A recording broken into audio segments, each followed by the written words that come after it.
In 1908, a mysterious book titled The Kybalion was published. Its authorship is attributed to three anonymous individuals who called themselves the Three Initiates. They compiled the teachings of the ancient master Hermes Trismegistus, who is situated in pre-pharaonic Egypt and is associated with the figure of the god Thoth. The purpose of this work, shrouded in an aura of mystery and esoteric wisdom, was to condense all the ancestral knowledge inherited from ancient civilizations into 7 comprehensible and applicable Hermetic principles. This provided a guide for those seeking to understand the underlying laws of the universe and how these could be applied to deliberately influence the 3 planes of existence: physical, mental, and spiritual. Throughout history, these teachings have been jealously guarded by groups and lodges, maintaining strict secrecy over this knowledge. Simply reading many of these ancient texts does not always reveal their true meaning. Because these teachings and their practitioners were persecuted in various eras, they had to be written in symbolic or coded language. A clear example of this is found in most alchemical and hermetic texts. Few will fully comprehend these texts, and even fewer will put them into practice. If knowledge is not used or expressed, it becomes useless, incapable of providing any benefit to its possessor. It is crucial not only to study the axioms and aphorisms, but also to apply them in daily life. Each individual must internalize these principles, practice them, and apply them, as they truly become a possession only when put into practice. The Hermetic principles are 7 and are all interconnected. The first principle is mentalism, upon which all the others depend and derive. If we start from the foundation that the universe is a mental creation and everything is sustained in the mind of the all, then all creation must have its origin in the mind. According to another principle found in the Kybalion, the principle of correspondence, just as the all creates with its mind, so can we create with our minds. The principle of correspondence posits that there is always a relationship between the laws of phenomena in different planes of existence. As above, so below, as below, so above. It establishes that there is harmony between the physical, mental, and spiritual planes. However, there is also a hierarchy where the subtle gives rise to the dense and the spirit orders and creates matter. This aligns, or rather resonates, with another of the 7 principles, the principle of vibration. This principle states that everything is in motion, that nothing remains still. It explains the differences between the various manifestations of matter, force, mind, and even spirit, from which everything proceeds. The vibration of the spirit is so immense that it can be practically considered at rest. It's like a wheel spinning so fast that it appears motionless. At the other end of the scale, we find forms of matter so dense whose vibration is so weak that they also appear to be at rest. As above, so below, once again. From the very essence of the all, whose vibration is immense, all creation emanates, which vibrates at different levels. It is the lower levels or lower frequencies that give rise to matter. All of this confirms the mental and subtle nature of existence. By understanding these axioms, we realize that what we see reflected in our material existence is a byproduct of a mental or spiritual vibration. Therefore, to influence and change our surroundings and the physical reality we experience, we must change the nature of our thoughts, our minds, and alter our vibratory state. Here, another of the 7 Hermetic principles comes into play: the principle of polarity. You can modify your mental vibrations through an effort of will, deliberately focusing on the desired state. will directs attention, and this changes the vibration. To eliminate an undesirable mental state, use the principle of polarity and focus your attention on the opposite pole of the one you wish to suppress. This is one of the most useful Hermetic formulas. The principle of polarity operates along a vibratory scale with different degrees, ranging from positive to negative, where the positive is of a higher nature than the negative. A mental state and its opposite are simply two poles of the same thing, and through mental transmutation, that polarity can be reversed.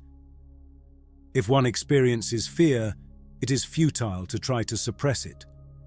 Instead, one must cultivate courage, and the fear will disappear. Consider this example. If you wish to cease being ignorant, you cannot simply erase that ignorance as one erases a word from a chalkboard. Ignorance will fade as you acquire knowledge. It is similar to eliminating darkness from a room. You just need to turn on the light. To eliminate a negative quality, focus on the positive pole of that same quality, and the vibrations will gradually shift from negative to positive. The mind, like metals and elements, can transmute from one degree to another, from one condition to another, from pole to pole, and from vibration to vibration. Mastering polarity means mastering the principles of mental transmutation or alchemy. It is crucial to gain proficiency in the art of mental transmutation to similarly transform the world around us. But we must also consider another of the 7 principles, the principle of rhythm. This principle is intrinsically linked to the principle of polarity. Where there is action, there will be reaction. Where there is advance, there will be retreat. Where there is ascent, there will be descent. This law applies to everything: suns, worlds, animals, mind, energy, matter. It manifests in the creation and destruction of worlds, in the rise and fall of nations, in life and death, and ultimately in the mental states of humans. However, even though the universe always seeks balance, we are not obligated to remain stuck in negative states. Understanding the rhythm and balance of the cosmos gives us perspective and acceptance when the pendulum swings toward negative polarity. Yet, as masters of Hermetic arts, we have the tools to tilt the balance back toward the positive. One of the Hermetic axioms states that higher planes govern lower planes, just as higher laws govern lower ones. Rhythm can be neutralized through the art of polarization. Consciousness exists on both higher and lower planes, and by mentally ascending to the higher plane, the master causes the oscillation of the mental pendulum to manifest on the lower plane, while remaining unaffected on the higher plane, thus freeing their consciousness from the counter-oscillation. This is achieved by polarizing oneself in the higher self, thus raising the mental vibrations of the ego above the ordinary plane of consciousness. It is like rising above something and allowing it to pass below. Those who have attained a certain mastery polarize themselves in the positive pole of their being, in the I am, rather than in the pole of their ego, and by refusing and denying the operation of rhythm, they rise above their plane of consciousness. By applying higher laws, they gain mastery over the lower ones. All individuals who have achieved any degree of personal mastery practice this, regardless of whether they understand the law. They simply refuse to be carried away by oscillations and, firmly asserting their superiority, remain positively polarized. The master attains a greater degree of perfection because they fully understand the law they are mastering. And with the help of a higher law and their will, they achieve a degree of balance and steadiness almost inconceivable to those who are swept away by emotional oscillations.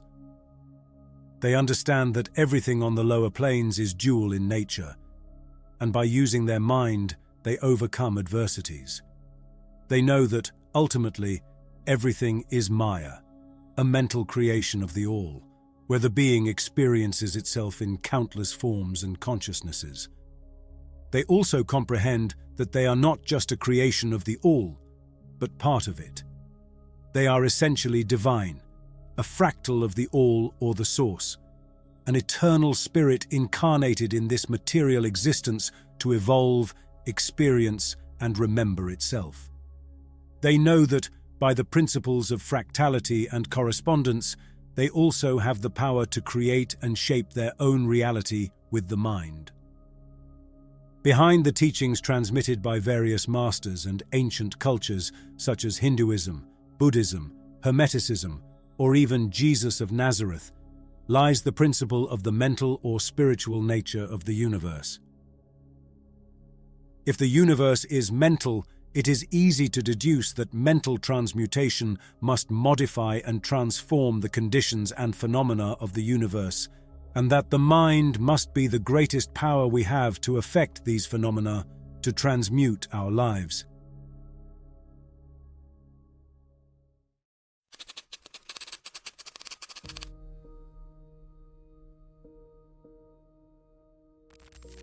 Have you ever wondered how to use the Hermetic principles to manifest your deepest desires? Today, I invite you to explore the last of the 7 Hermetic principles from the Kybalion, the principle of gender, and another hidden principle within this last principle, the generative principle. This principle, attributed to the legendary Hermes Trismegistus, could hold the key to creation on all planes of existence. In this video, you'll discover how, by applying a key component that we will delve into later, along with the masculine and feminine gender principle, you can transform your reality. From the Hermetic teachings of Hermes to Hebrew Kabbalah and through the modern research of Dr. Joe Dispenza, we will see how these ideas interconnect and reveal a powerful method to achieve balance and conscious creation. Let's begin. The word gender comes from the Latin root meaning to conceive, procreate, generate, create, produce, and from the ancient Greek genesis, meaning birth. A moment's consideration on the matter will demonstrate that this word has a much broader and more general meaning than the term sex, which refers to the physical distinctions between male and female beings. Sex is nothing more than a mere manifestation of gender on a certain plane of the great physical plane, that of organic life. From the union of this duality of the masculine and feminine principles, something new is generated, what the alchemists called the tertium quid, or the third thing. But what is the role of the masculine and feminine principles in the creation of reality? Let's briefly review what the Kybalion tells us about the Hermetic principle of gender. It begins like this. Gender is in everything. Everything has its masculine and feminine principles. Gender manifests on all planes. The function of gender is solely to create, produce, or generate, and its manifestations are visible on all phenomenal planes. The role of the masculine principle seems to be to direct certain inherent energy towards the feminine principle, thereby setting in motion the creative process. The feminine principle is the only one that always carries out the active creative work on all planes of reality. However, each principle is unable to operate without the energy and assistance of the other. The masculine principle could be compared to a seed, while the feminine principle would be the fertile soil where that seed germinates and grows. But there's still something missing for that seed to grow into a big and strong tree. I bet you can imagine what it is. We'll detail it later on. The Hermetic teachings largely encompass the operation of the two principles of gender in the production and manifestation of various forms of energy and matter. At an early age, every person becomes aware of what is known as self-consciousness. They realize the existence of their self. I am, I exist. Initially, this seems to be the final word of consciousness, but a deeper examination reveals that this I am can be divided into two distinct parts or aspects that, although they work together and in conjunction, can be separated in consciousness. Eventually, the disciple acquires awareness of a being with two aspects, the self and the me. The me is the mental part where thoughts and ideas are generated, which in turn lead to emotions and feelings, revealing their power of creation and generation. However, it needs to receive energy from the self or another self to produce its mental creations and thus its actions. The self is the part of the being that desires something, the seed, the spark of spirit that drives us, the desire. On a physical level, this self or masculine principle through the heart emanates its vibrations and sets us in motion, but its emanation does not end in our physical body. Its magnetic field expands through the field and through resonance, synchronizing us with situations or things that resonate at the same frequency. The student realizes that their self may want their me to follow a creative line, remaining as a witness to that creation. This duality exists in everyone. The self is the aspect of the being, the me, that of becoming.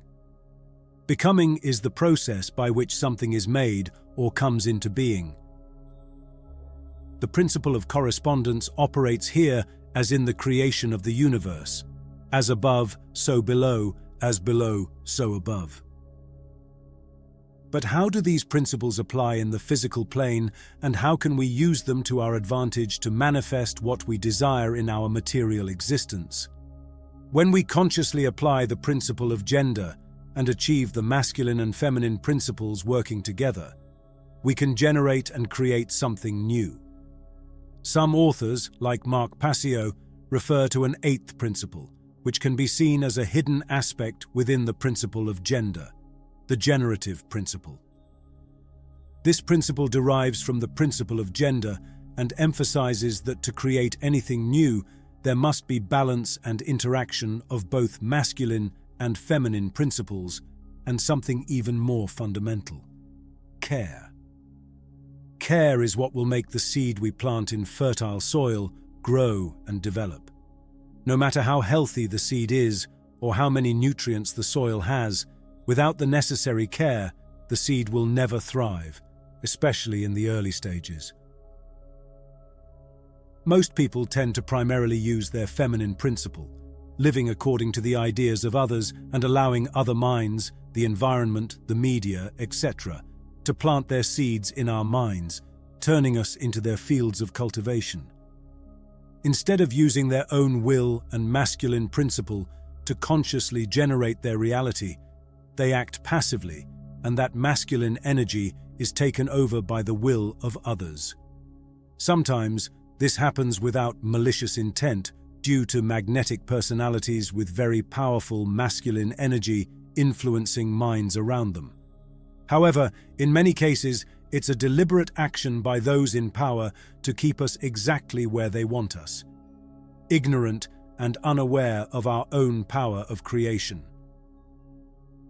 The key to creating our reality lies in our focused, sustained, and deliberately conscious attention to something. What are you focusing on? Because what you focus on is ultimately what is being generated, created, and developed. The fact that you don't focus on what you don't want and pay no attention to it doesn't necessarily keep it away from you. By not focusing on what you desire and remaining ignorant of what you don't want, you may see it manifested in your life because others will manifest it, or you will unconsciously attract it. As the Kybalion states in its principle of polarity, to eliminate something unwanted from your life, it's not enough to ignore it. You must focus on the opposite pole. Ignorance cannot be eliminated by neglecting it. Instead, knowledge must be acquired, focusing on its opposite. The key to manifesting and creating lies in care. Care should be understood here as what you are dedicating your energy and focus to. It is what truly matters enough to you to invest your time and attention in, and to generate actions directed towards that desire or purpose, thus seeing it manifested in your world. Most people don't care enough about what's really happening in their lives. They tend to blame their surroundings, their bosses, their partners, their traumas, and external circumstances in general for what happens to them. As a result, it becomes very difficult to get what we want or desire because our energy is scattered, and we are at the mercy of the currents without a defined direction. Above all, we must put our heart and what we desire first, giving it the care it deserves so that it can develop and be generated and attracted into our lives. By focusing our energy through our attention and focus on what we want, we project our masculine principle into the vessel of the feminine principle, and together they initiate the generative act of creation and attraction along with our actions. The generative creative principle never stops acting, but when we don't give it the necessary care, when we don't give it the proper attention and focus, we wander aimlessly. This is how the law of attraction really works. The hidden principle within the principle of gender is the dynamics of care. What matters to us daily acts as the driving force of our thoughts and actions. Heart, mind, and action, in that order. First, the spark ignites in the heart that plants the seed in the mind, and through constant care, this seed develops. The mind begins to work, and through imagination, it starts to create on higher planes. Our reticular activation system also kicks in to identify opportunities in the physical plane, among other processes. At the same time, the heart guides us, connecting us with energy vibrating at the same frequency as what we desire and enhancing mental impressions and creations with its magnetic power. As we can see, it's an inseparable tandem that feeds back and enhances each other when working together. Finally, our actions must also align with our mind and heart, forming the perfect triad and bringing down from higher planes to the dense planes of matter what we desire to see manifested in our lives. In Hebrew Kabbalah, there is a very similar concept, that of becoming a king. This is achieved when our intentions or desires align with our thoughts, emotions, and actions. When this happens, it is said that one becomes king and reigns over their own kingdom. The most critical aspect to becoming king is emotion. Emotion controls action and is an emitter system that projects the vibrations we feel in our body and emit to the universe. The word Kabbalah comes from the Hebrew verb lekabel, which means to receive, and what we receive is divine light. The greatest Kabbalists in history have taught that this is achieved through focus on the heart. The heart is associated with a sephira or sphere on the tree of life known as Tiferet, which is said to be the most important sephira of all. It is found in the middle of the tree of life. Tiferet, or the heart, is called the king of the soul, but who is the king? A king is called a person who is capable of dominating their body, mind, and emotions. That is, who is not enslaved by guilt, passions, or external influences.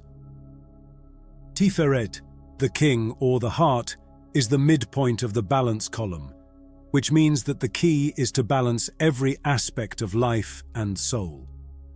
It is said that when what is felt, what is thought, and what is done work together, Keter, the highest sephira corresponding to the higher plane of the mind and translated as crown, that is, the spirit or divine light, descends into the heart. At the same time, Malkut, which translates as kingdom and is the lower Sephira representing matter, rises to the heart. It is then when the king is crowned to reign over his reality, that is, over the material kingdom. In modern times, renowned writer and researcher Dr. Joe Dispenza has also emphasized in his research the coherence between the mind and heart in the realm of manifestation. In his work, Dispenza explores how aligning thoughts and emotions can influence a person's reality, suggesting that this coherence is key to creating positive changes and achieving personal and material goals. Compare the heart to a pump in the body. What does a pump do? It's a generator. It provides energy and moves life force through the blood in the body. In every ancient tradition, there is talk of life force in the blood. The heart is what pumps that life force through all physiology, allowing us to sustain life. The heart is the generator, the pump, the center of being. As important as the brain is, the heart ultimately generates the experience because what matters to us influences what we think daily and therefore how we behave and what actions we take or refrain from taking. That's why care comes first. So that's the order. Heart, mind, action. Care, knowledge, and action. Those are the steps, and all three must be present. That's consciousness of unity, unifying thoughts, emotions, and actions in such a way that there is no contradiction between them. Care is what generates everything. That's why it's called the generative principle. Hermetic conception of the universe. The universe is mental, sustained in the mind of the all. The Kybalion. The all is one, and there is nothing outside of it, no external material, since it encompasses everything. It does not reproduce, as it would imply subtracting and transferring a portion of itself, which would amount to multiplication or addition. The primordial substance that the all employs for its creation is its own mind, leading to the conclusion that the universe is a mental creation of the all, and that all is mind.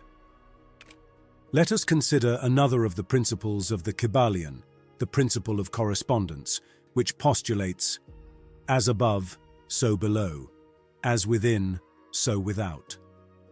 This maxim alludes to the relationship between the micro and the macro, the minute and the vast, and the individual and the totality. Therefore, the only way a man can create without external materials and without reproducing is mentally. Just as the all creates the universe mentally, similarly, man creates mental images through his imagination. The principle of gender, like the other principles or laws, manifests during the creation of the universe. God, the Father, the masculine principle, which represents the essence of the being of the all, directs its will towards nature, the Mother, the feminine principle, the essence of becoming.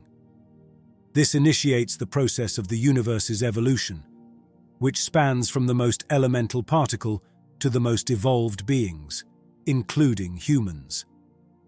The self, representing the mind father, projects its will and observes the creation of mental images, thoughts, ideas, in the me, the mother mind, which are then manifested in nature. The ancient Hermetists use the word meditation and also contemplation to describe the process of the mental creation of the universe in the mind of the all. But the most accurate idea would be that of employing divine attention. Attention has a Latin root, which means to extend, to stretch.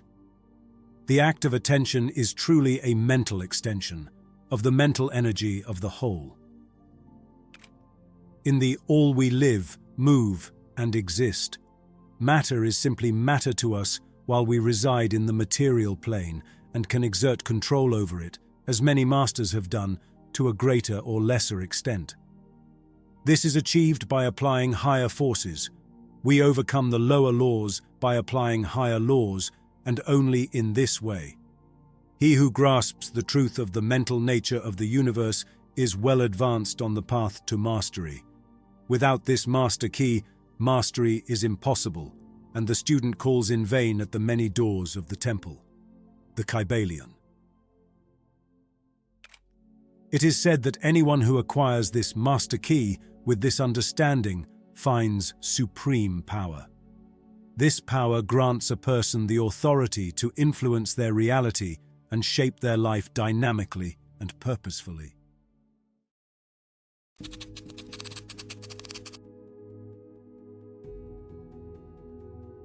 Imagine for a moment that your thoughts and emotions are not simply subjective experiences, but rather the building blocks of the world you live in. Your consciousness is a powerful force that weaves the fabric of reality itself. Every thought you have, every intention you set, every emotion you feel, spreads through the world and influences the collective consciousness and the very matter. The universe is not a collection of inert matter and energy, but a living, pulsating entity that responds to the deepest impulses of our mind. This is a world where the secrets of creation do not lie in the realm of the physical, but in the infinite expansion of consciousness. In this world, everything is connected, every thought, every feeling, every act of will. The universe is not just vast space and time, it is a canvas of endless possibilities waiting to be shaped by our thoughts, emotions, and actions. From the smallest subatomic particles to the largest cosmic phenomena, everything is in a constant state of flux, responding to the subtlest changes in our mental and emotional states. This is the world of the mental universe, a world where the mind is not merely an observer, but an active participant in the ongoing process of creation. It is a world where the mysteries of existence are not unraveled solely through science and logic, but through a deep understanding of the workings of the human mind and consciousness. This idea has its roots in ancient philosophies and spiritual traditions that recognized the interconnection of all things. Ancient Hermetists and initiates have known this truth for centuries and have formulated a system of knowledge and wisdom to explore its depths.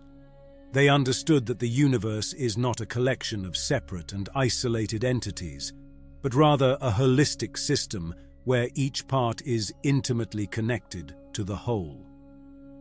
The Hermetic philosophy teaches that the universe is of a mental nature. In other words, the entire cosmos is the product of the divine mind, which is the source of all creation. This means that everything we see and experience in the world is a product of our collective consciousness. The universe is not something separate from us, but rather a reflection of our own minds. So what does it mean to say that everything is mind and that the universe is mental? It means that we are all part of an infinite consciousness that encompasses everything. When we speak of the mind, we are not referring to the rational and analytical part of our brains, but to the vast realm of consciousness.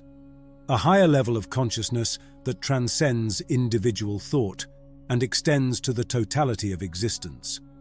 This consciousness represents the whole, a creative force that encompasses everything, which some may refer to as God, the source, or the creative consciousness.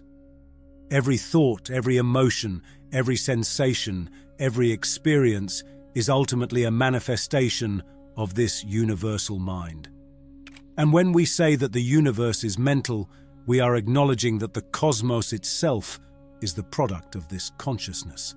The entirety of creation, from the smallest grain of sand to the farthest galaxy, is the result of cosmic imagination, the divine will that gives birth to all things. The reality we experience is a product of our collective consciousness, and the universe is not merely a physical entity, but a mental one. Everything is mind, and the universe is mental. Because it is through the power of the mind that we can create our reality, shape our destiny, and tap into the infinite potential of the universe. This power, known as imagination, is the key to unlocking our true potential and manifesting our deepest desires.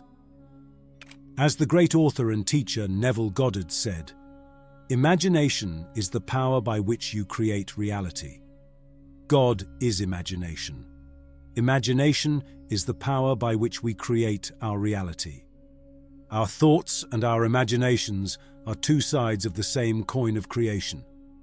According to Goddard, everything we experience in the world is a manifestation of our own thoughts and beliefs. Therefore, if we want to change our reality, we must first change our thoughts. But this power should not be taken lightly. It is not simply a matter of positive thoughts or positive affirmations. It is a deep and transformative force that can shape reality itself. It means that we have the power to shape our destiny through the power of our imagination. And it means that we must approach this power with reverence, humility, and a deep understanding of the principles that govern its functioning. Don Miguel Ruiz, the author of The Four Agreements, has also expressed the idea that the world we experience is a product of our collective consciousness. In his book, he argues that we all live in a shared dream, which he calls the dream of the planet. According to Ruiz, the dream of the planet is the collective set of beliefs, customs, and expectations that shape our experience of the world. These beliefs and expectations are passed down from generation to generation and are reinforced by the culture and society in which we live. This dream creates a kind of collective hallucination in which we perceive the world in a certain way and are often unaware of the limitations and biases that this perception creates. The reality we experience is not an objective and external entity, but a product of our collective consciousness. The universe is not merely a physical entity, but a mental one, shaped and created by our thoughts and perceptions. The impact of our thoughts lies in the energy we invest in them.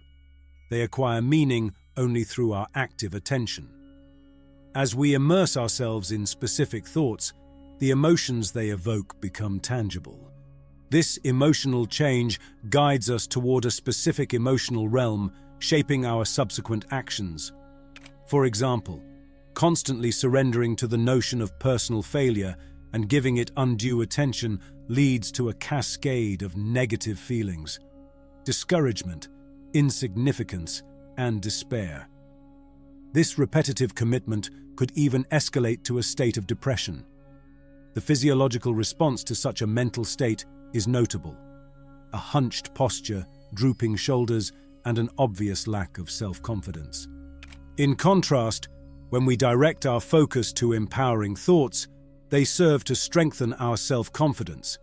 This instigation of confidence then leads to a positive emotional attitude, which is reflected even in our physical posture.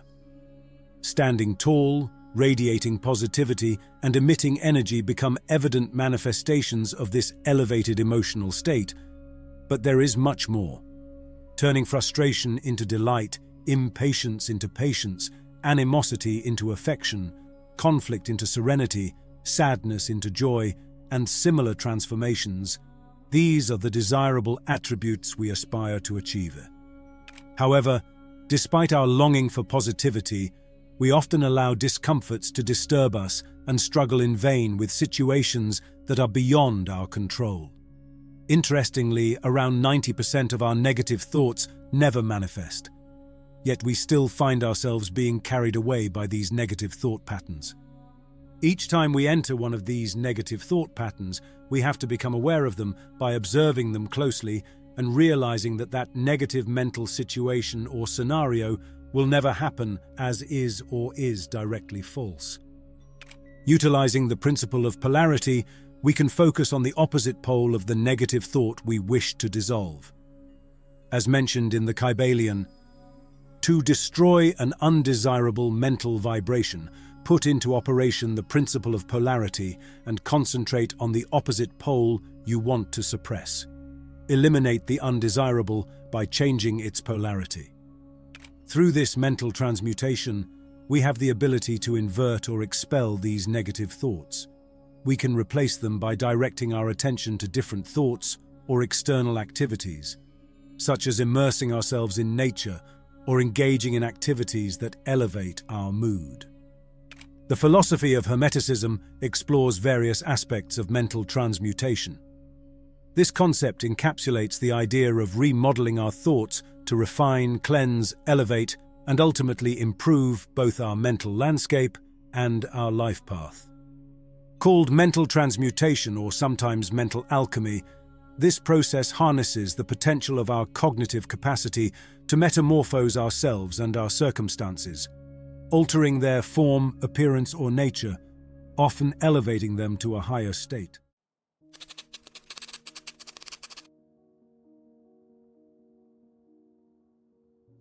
Those interested in occultism, esotericism, and spirituality will surely recognize the phrase, "as above, so below." This principle has gained popularity in recent times, in part thanks to the book The Kybalion and its 7 Hermetic principles.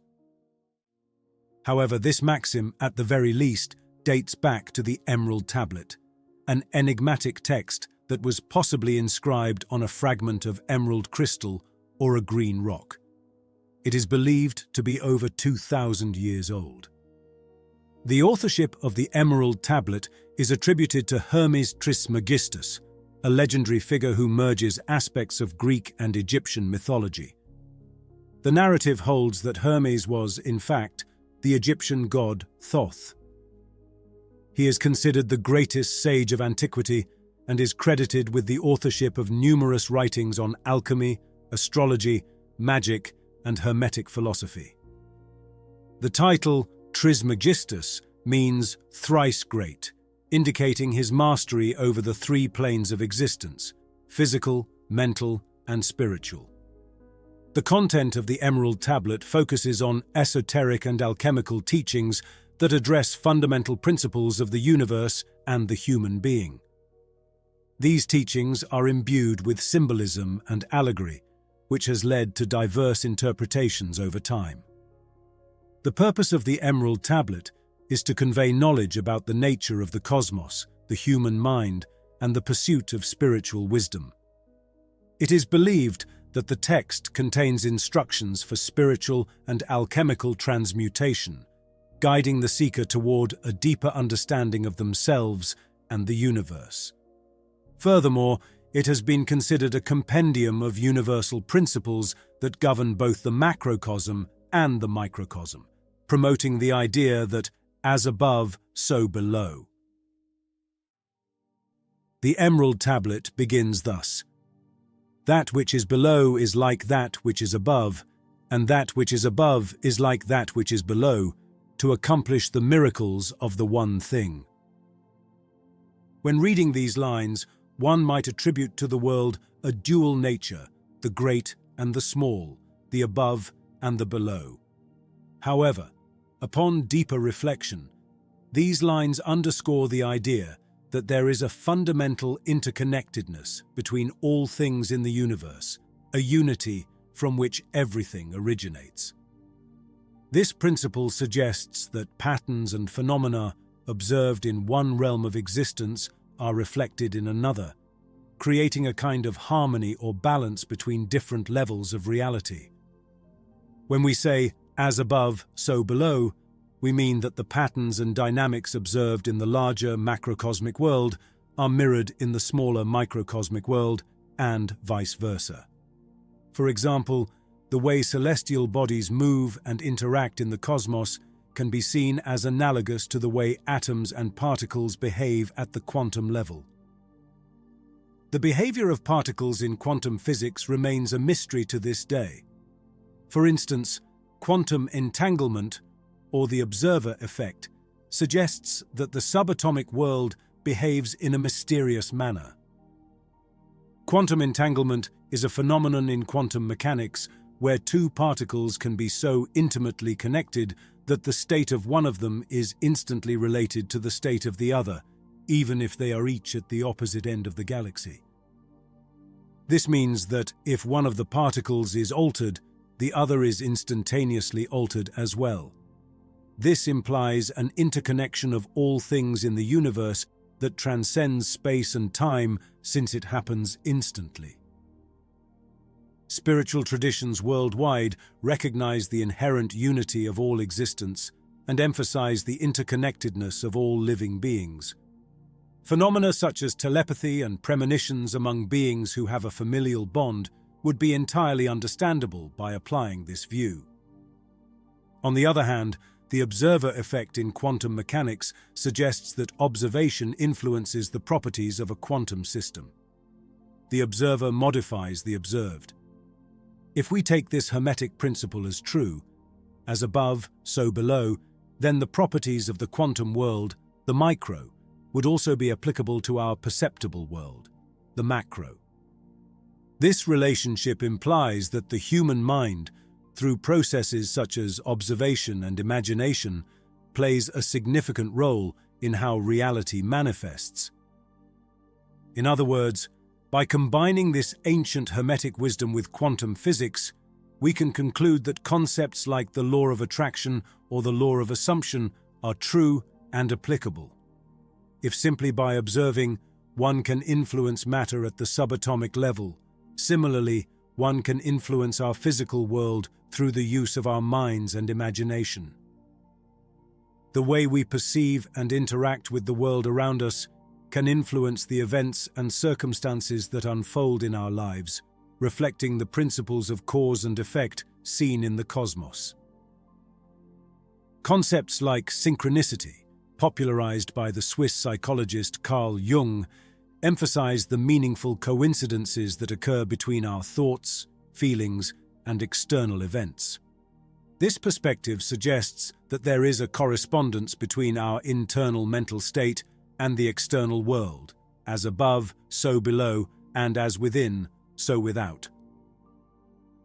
Later in the Emerald Tablet, Hermes tells us, "Use your mind wholly, and ascend from earth to heaven, and then again descend to earth and unite the powers of what is above and what is below.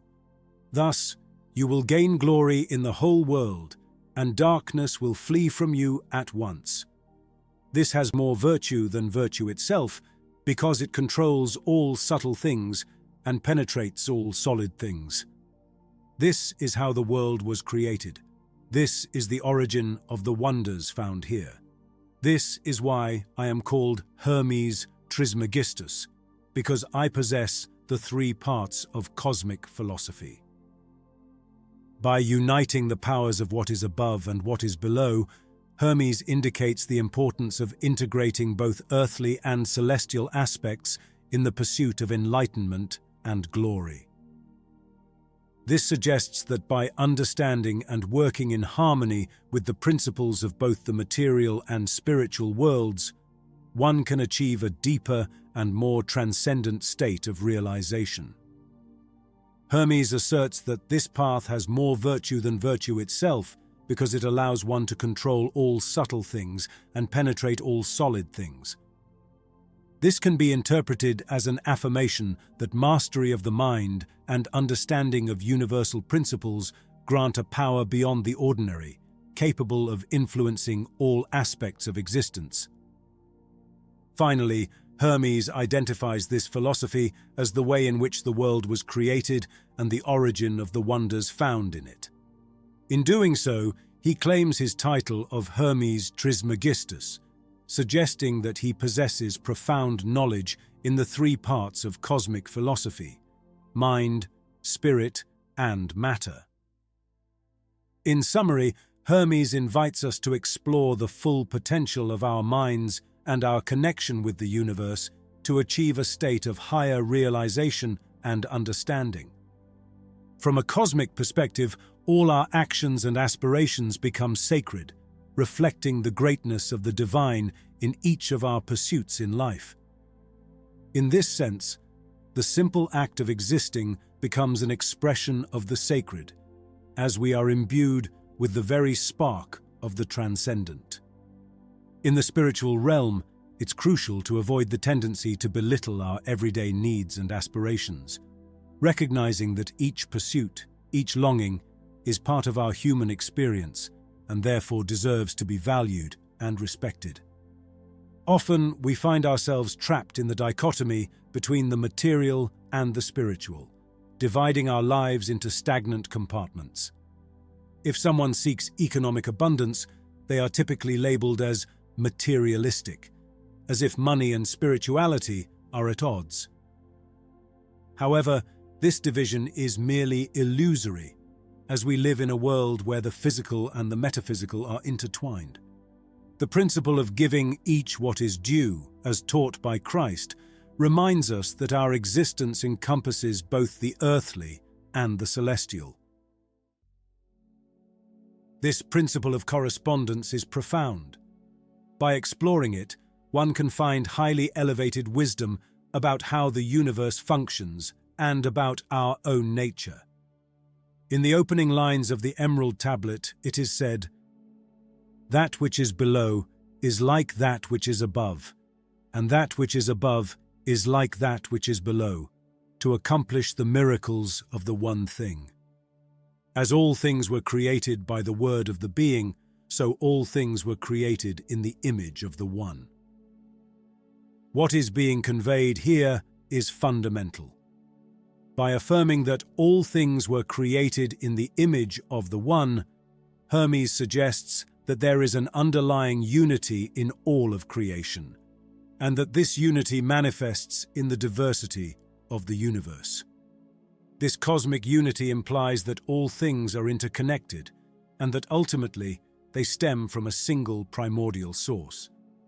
If what is above is like what is below, and vice versa, and we are made in the image and likeness of the One of God, then we must possess the same creative capacity with which we were created. Hermes tells us, all things were created by the word of the being, an idea that resonates with John 1:1 in the Bible. In the beginning was the Word, and the Word was with God, and the Word was God. This shows us the implicit creative power in our words. Here's a video on that topic. God, or the unity, through its own intention and imagination, gave rise to all matter. This concept leads us to another fundamental Hermetic principle embodied in the Kybalion, the principle of mentalism. All of this creation, including us as human beings, is the result of the creative power and imagination of God or the whole. In it we dwell, and of it we are part. Just as the all creates through its mind, so do we, following the principle of fractality that governs the entire cosmos. Every night, when dreaming, we recreate an entire universe in our image and likeness. With enough awareness, we can become lucid in the dream and control it as we please. However, in our ordinary reality, this process is more complex and has greater implications as we inhabit a level of collective reality, in which not only our minds influence, but all the other minds that make up the human family. Nevertheless, by mastering these Hermetic principles, one can have an active influence on the co-creation of our own reality. Countless sages, mystics, magicians, and yogis have demonstrated this, exhibiting miracles, wonders, and feats that defy the common and the ordinary. The ancient practice of alchemy aimed to transform lead into gold, but symbolically represented an internal quest toward enlightenment. The Emerald Tablet encloses this inner power, which can be attained through the union of what is above and what is below, of the mind and the heart. When the mind and heart unite with the spirit, which is the divine and creative force within us, it is when we can create wonders in our lives. And like Hermes Trismegistus, we master the three planes, becoming the active creators of our own life.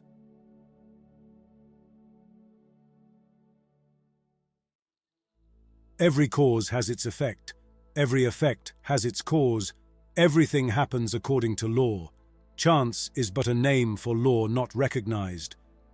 There are many planes of causation, but nothing escapes the law. The Kybalion. Cause and effect reside merely in events. An event or occurrence is what comes, arrives, or happens as a consequence or result of a previous event. No event is isolated, but is a link in the great coordinated chain of events flowing from the creating energy of the whole. The law of cause and effect, one of the 7 Hermetic principles outlined by Hermes Trismegistus in the Kybalion, underlies this endless chain of events.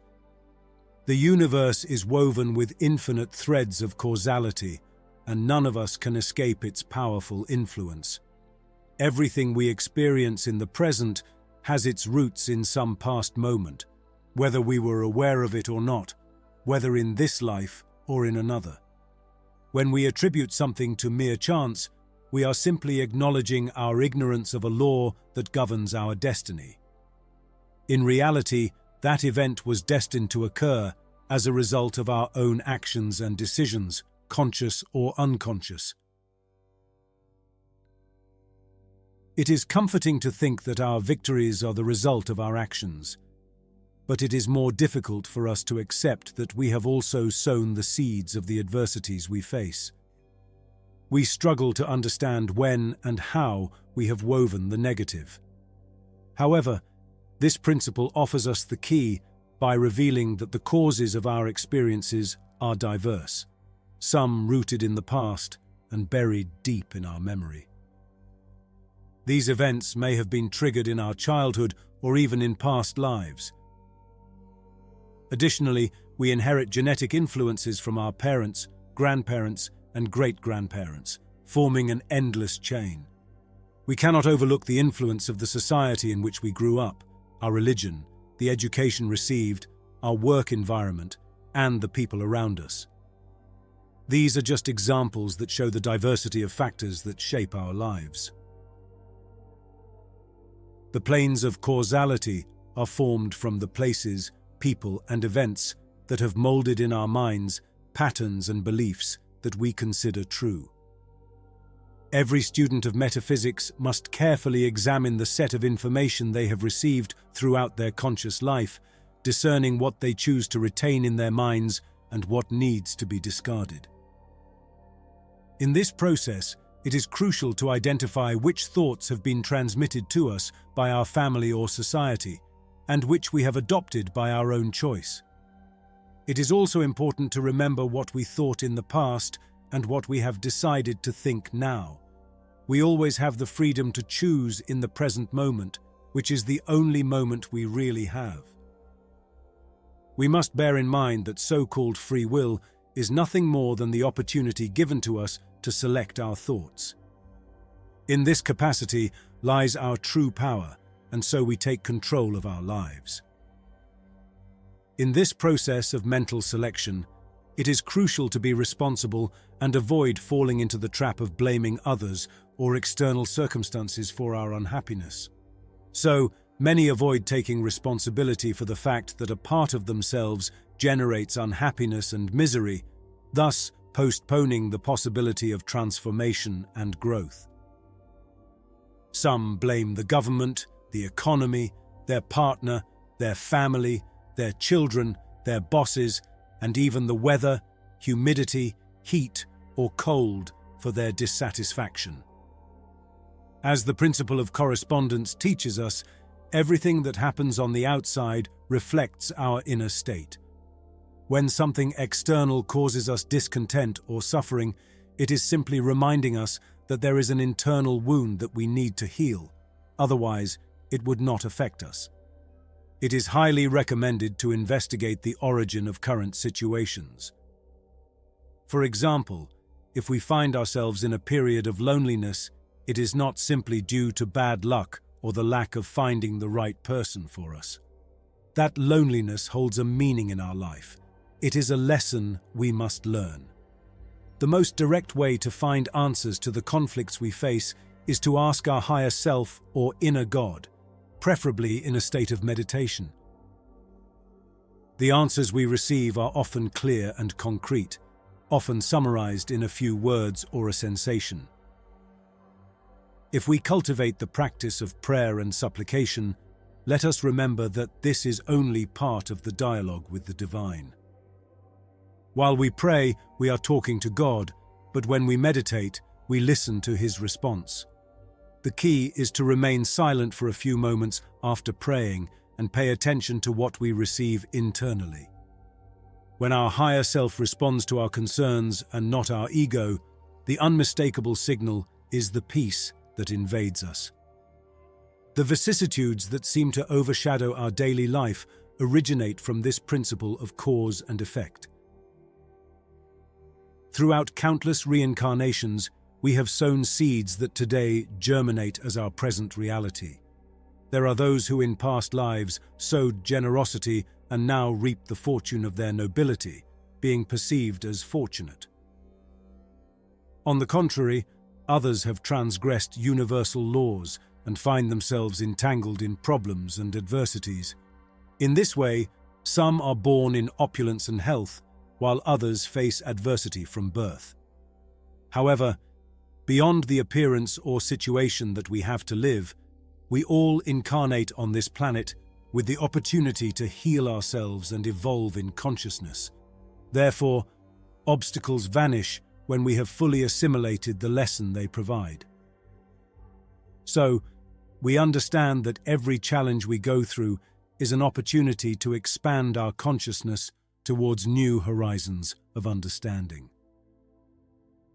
In the Buddhist and Hindu tradition, this principle of correspondence is known as karma.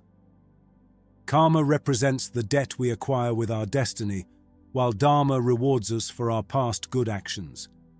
Every act of kindness we offer to others comes back to us multiplied at some point, just as any harm we cause sooner or later reaches us in the form of adversity.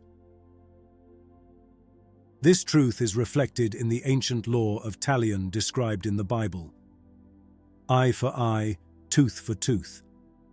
Often misunderstood as a rule of revenge, when in reality it is the expression of the law of cause and effect. We reap what we sow. The chain of karma can extend eternally. A person can be a victim in one life and become a perpetrator in the next, only to become a victim again, and so on. This succession of events is only broken when one of the parties involved decides to grant forgiveness. It is through the authentic practice of forgiveness that bad karma dissipates completely. However, achieving genuine forgiveness is not an easy task. Many people who claim to have forgiven actually only undergo an intellectual exercise. When faced again with the forgiven person, resentments and reproaches resurface immediately, evidencing that forgiveness, indeed, has not taken place. True absolution brings peace. Most people who resist forgiveness are driven by the desire for someone to pay for the harm they have inflicted upon them. They harbor a thirst for justice that apparently finds no satisfaction in this earthly plane. However, every student of metaphysics must understand that divine justice operates through the law of cause and effect. Therefore, it is essential that we be aware of our actions, as every thought or act we undertake is a seed that will inevitably bear fruit. The law of cause and effect operates incessantly, manifesting what we have generated in some form. Therefore, by performing good deeds, we will harvest kindness at some point, although it may not come from the same people we have benefited. This principle of cause and effect is constantly in motion, and no one can escape its influence. Ultimately, we will have to settle the debts we have incurred or receive with gratitude the benefits of having acted correctly at the time.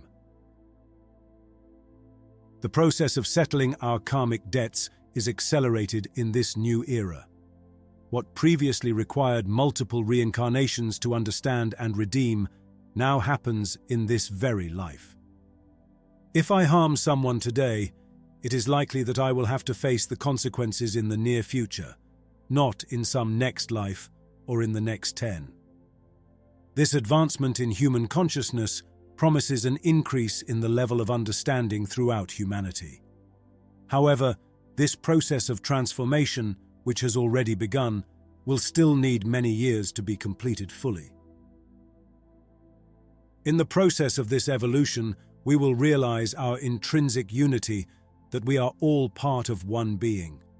In other words, we are all children of God and part of one entity. Therefore, it is crucial that we help each other and practice forgiveness. We must adapt to these cosmic changes to foster love and contribute to the awakening of consciousness on our planet. A true metaphysician uses their knowledge for their own growth and to serve others. But where does karma come from? To answer this question, we must go back to the beginnings of humanity. Human beings were created in the image and likeness of God, but since they obtained their creative power, they conceived an entity apparently separate from their creator, the ego. Our ego makes us believe that we are separate from the rest, that we have a unique identity and an exclusive social and family position, among other things. It leads us to feel special and unique, and does everything possible to prove it. On the other hand, our spirit tells us that we are all one, that separation is only an illusion. The sensation of separation makes us feel guilty, and that guilt seeks punishment. Every time we blame ourselves for something, our mind creates the corresponding punishment, whether it be loneliness, financial problems, illnesses, family or relationship conflicts, among others. But the guilt does not stay only in us. Often, our ego projects it outward, blaming others for our unhappiness. By projecting blame outward, we move further away from solving the problem, which only reinforces the dominance of our ego. Those who blame others the most are the ones who grow the least spiritually. And when the ego cannot find external culprits, it directs the blame towards ourselves, generating immobility and frustration. This is common in perfectionistic or highly structured individuals. To resolve this conflict, it is crucial to understand that we all make mistakes in our learning journey, which can be corrected without needing to be condemned for them. Forgiveness should not be limited to others. We also need to forgive ourselves. According to the principle of cause and effect, everything we experience is the result of our own actions. We possess creative power, and sometimes, due to improper use of it, we create difficult or painful situations. This is how we build our own personal drama. According to metaphysics, each individual's drama originates in the idea of separation from our source. We can compare this effect of separation to the concept of original sin in the Bible, symbolized by Adam and Eve's expulsion from paradise. The feeling of disconnection from our genuine essence is what engenders all fears, anxieties, and great dilemmas. A clear example of this is loneliness, an affliction that is not simply resolved by having someone by our side. In many cases, one can feel deeply lonely even in company because the true root of loneliness lies in the feeling of being disconnected from our creative source. Only by repairing this connection can we experience fullness, completeness, and happiness. It is intriguing to note that many religious institutions foster the idea of separation instead of unity, as they rely on the laws of the ego rather than those of the spirit. The process to free ourselves from karma begins by recognizing the projection we make onto others, understanding that there are no culprits outside of us, but rather, in some way, we are projecting our problems outward. Then, we must admit that we ourselves are not guilty, but rather, we have simply made mistakes due to situations we did not know how to handle otherwise. Instead of lamenting and judging ourselves for past mistakes, we must learn from them and know that ultimately we are traversing our own path of personal and experiential evolution. Beyond our ego lies our higher self, also known as the Holy Spirit. Every student of metaphysics must learn to invoke the guidance of their higher self, especially in moments of conflict, to understand what they are experiencing and make higher decisions. To progress on our evolutionary path, it is crucial to dismantle our personal drama. When we find ourselves caught in constant internal conflict, all we achieve is drawing attention from others and absorbing their energy. The more drama we experience, the more we deplete others' energy. However, upon awakening to spiritual life, we discover that the source of our energy resides elsewhere, an infinite and inexhaustible source. Therefore, we do not need to usurp others' energy. Let us always remember that we are the protagonists of our own story. In every moment, in every act, we sow the seeds of our future, and we reap the fruits of our past. May this understanding inspire us to live fully and consciously, honoring the power of our free will to transform our lives and the world around us.